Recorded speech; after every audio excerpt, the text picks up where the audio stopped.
Hello everyone and welcome back.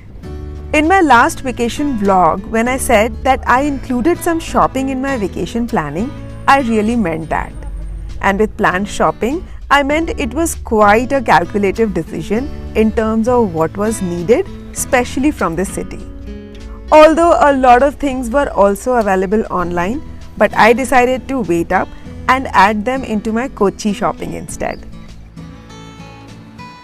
Coming back from holidays and settling into routine can be tough. Well, it surely is for me. So first thing first, to begin on a high note, I decided to unpack all the amazing shopping I did at Kochi, glimpses of which you just saw. This would motivate me to get going with the rest of the tough part of settling back in the routine. Now that I bought some good kitchen stuff, I thought I'll take you through this mini local shopping haul and show you those kitchen products and tell you my reasons behind every purchase.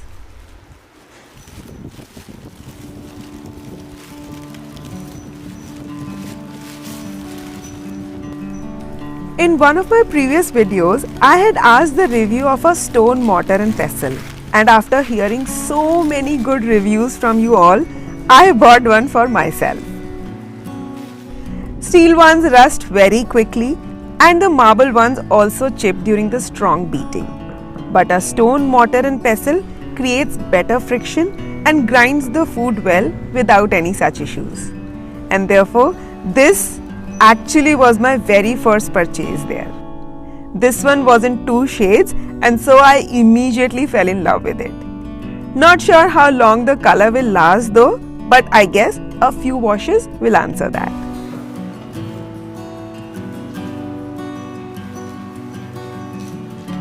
The second thing that I can't miss buying from when in Kochi were all the flavorful spices.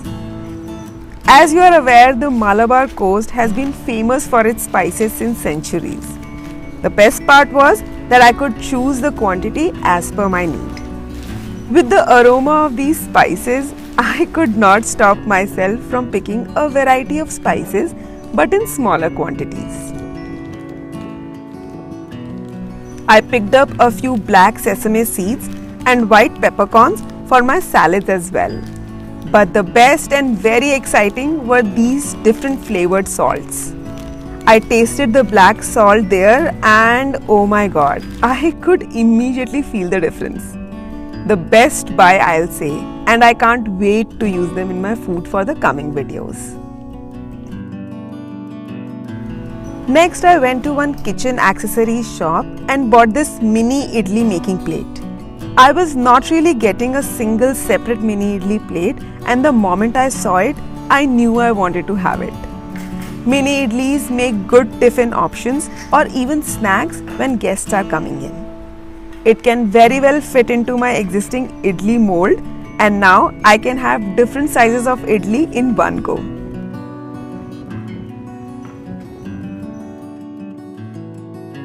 From the same shop, I also picked a few mini spoons.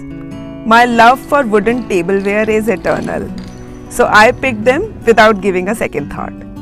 I just found them utterly cute and I think they will find a place in containers which I'll fill with these spices. But still, some impulse shopping that I can't refrain from. And why too? I then went to a wholesale utensil shop there to buy a couple of things that I needed in my kitchen. First is this brass idiyappam and save making kitchen tool. This is a multi-utility item as it comes with 6 plates and can be used for making multiple food items, especially during festive times. I picked up brass to avoid any rust issues that might come with the steel ones, and also to go with some old school vibe.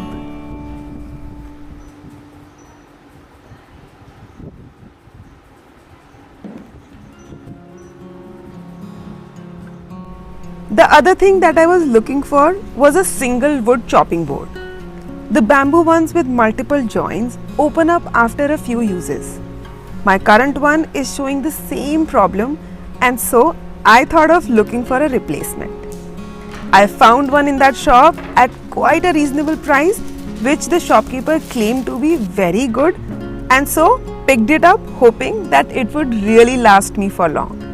It's simple, clean, without any grooves, basically exactly how I wanted it to be. Next purchase was indeed a necessity, but also a bit influential since I was in the city with coconut grooves at every bend and corner. I bought this beautiful coconut scraper. We are ardent fan of coconut and use the shavings on lot of things, but grating it with the box grater used to be really difficult. I thought I might as well buy one for the purpose of pure convenience. The installation of the scraper is quite easy for on and off usage, and the bottom creates a good suction at the base to hold the machine nice and tight. Now I can grate coconut without that extra elbow grease. Of course, I have kept the best for the last. The next kitchen item that cannot be missed when in South India are the cast iron cookware. And I bought a few that I desperately needed. Starting with this appe plate, also called as paniyaram pan. I use appe plate for making so many different food items, but the problem with the non-stick plate is that it heats up mostly at the center and the food inside the side compartments takes longer to cook. Since the cast iron pan heats up equally from all the sides, the food in every compartment cooks at the same time. The non-stick coating of my current pan is coming off and I needed a permanent replacement. This pan is pre-seasoned and almost ready to use. The next well-thought cast iron cookware I picked up is this mini 10-inch tawa and a mini kadai.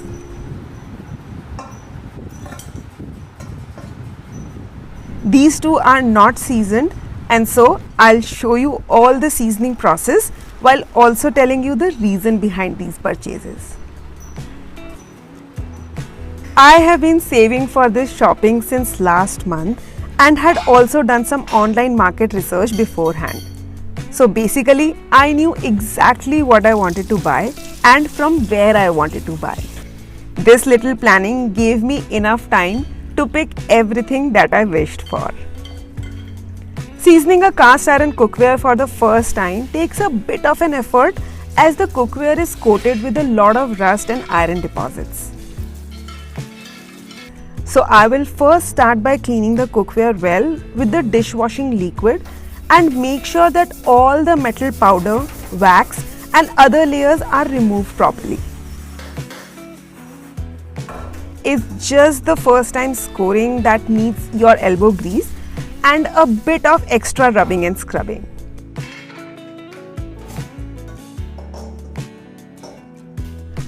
I will now do an additional scrubbing to make sure that the cookware is completely clean, and for this I'll use some salt and lemon. Salt and lemon really helps in scraping all the debris off, and you can use this cleaning process if any of your iron cookware has turned greasy or dark. Just warm the cookware on the stove and rub with salt and lemon. Whatever grease will be there, it will scrape off instantly. Another way a lot of people follow is dipping the cookware in rice water overnight or in citric acid water mixture. Choose what works best for you. I'll make sure that I scrape every nook and cranny of these two cookwares just because they are not seasoned. Once satisfied, I'll again wash them under the running water. You can see the water is no longer dark. Well, this was just the cleaning process. Now I'll start with the proper seasoning. For seasoning, I'll warm the cookware slightly on the burner till they get completely dry. As the water is evaporating, you will see the actual rust. And the only way to clean that rust is by proper oiling.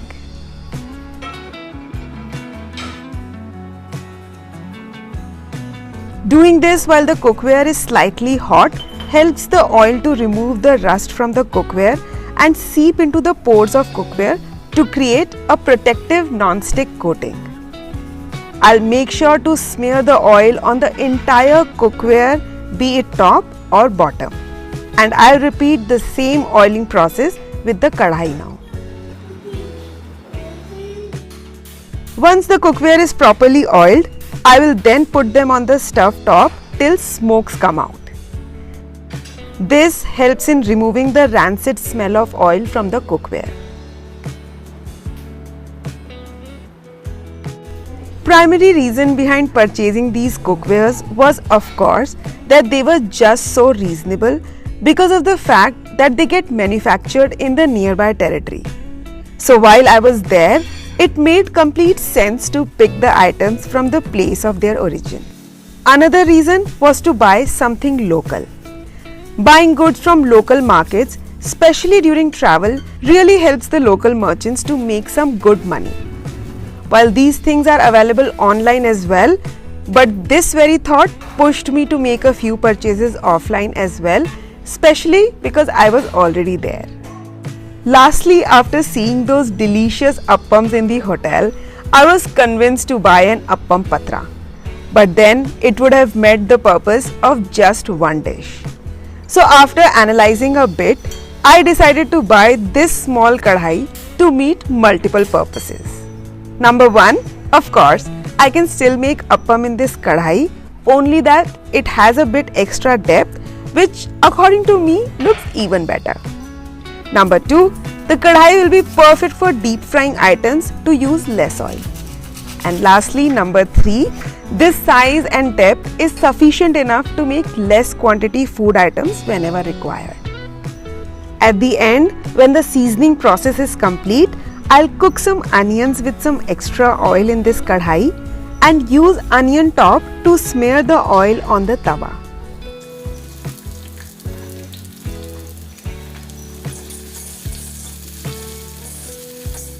I already have one big non-stick tawa which is in good condition and I often use it in my cooking. But I also wanted to shift to cast iron, so I thought buying a smaller one will give me quick access and also meet the purpose of that gradual shift to this cookware. Cast iron cookware is a great and easy way to add iron content into our food. I am super happy with my cast iron purchase for the fact that the smaller size will push me to pick these cookwares quite often.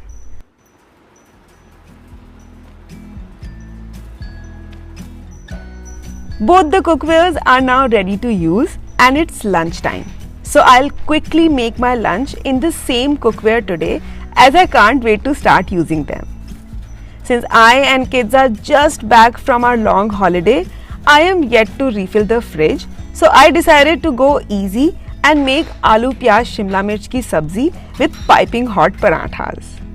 I'll cut all the veggies in long slices and keep them ready. Before cooking the veggie, I'll knead the dough for parathas with the leftover dal that I had made last night and let it rest for a couple of minutes.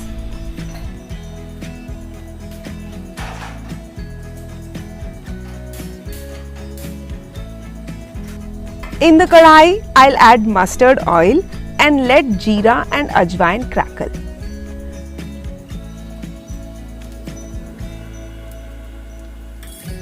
Once that is done, I'll add onions and saute them for 2 minutes. Also, I have soaked the potatoes in water to avoid them from oxidizing. Once the onions turn translucent, I'll add the sliced potatoes and mix it well. To be true, I was literally loving my cooking in this deep kadhai. A kadhai with a good depth makes a lot of sense in cooking, and if it's cast iron, everything cooks so evenly with that added rustic flavor. I'll also make a quick cool cucumber raita to go alongside this sabzi. I must say that the time taken to cook the sabzi was comparatively less. Potatoes were half done, so now I'll add the slices of capsicum and cook for just 3 to 4 minutes to keep all the veggies crunchy. At the end, I'll add tomatoes and the remaining spices. This sabzi gets prepared so quickly and is absolutely ideal to serve in lunch boxes.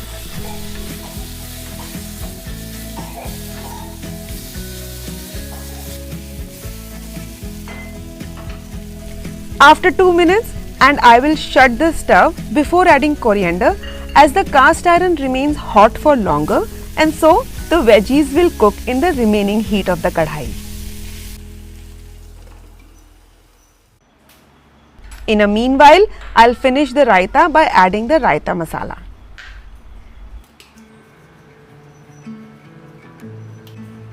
Always on my mind and way out of my league. Lastly, quick parathas that again I'll make on the cast iron tawa.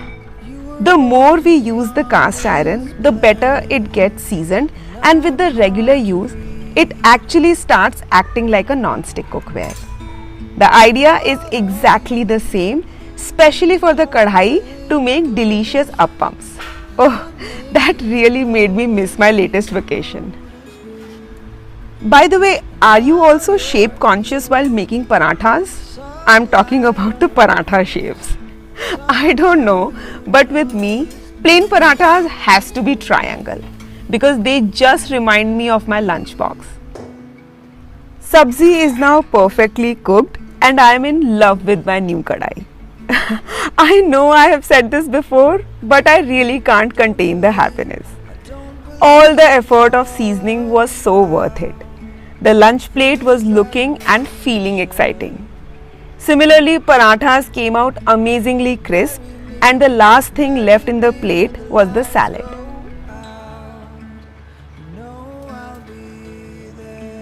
Lunch was simple but supremely delicious. I don't know if it was the hard work or the excitement, but the sabzi came out just perfect. And with the combination of crunchy paratha, the whole plate felt so satisfying. This trip was not just a well-deserved break for me, but also brought in these accessories to make the cooking even more pleasant and fun. Now that's a double treat. I hope you enjoyed watching this vlog. Let me know what you think was my best buy in the comments below. Give this video your love and do subscribe to the channel if you haven't already. Join me on Instagram for some daily life updates, and I'll see you in my next video. Until then, stay tuned and stay connected.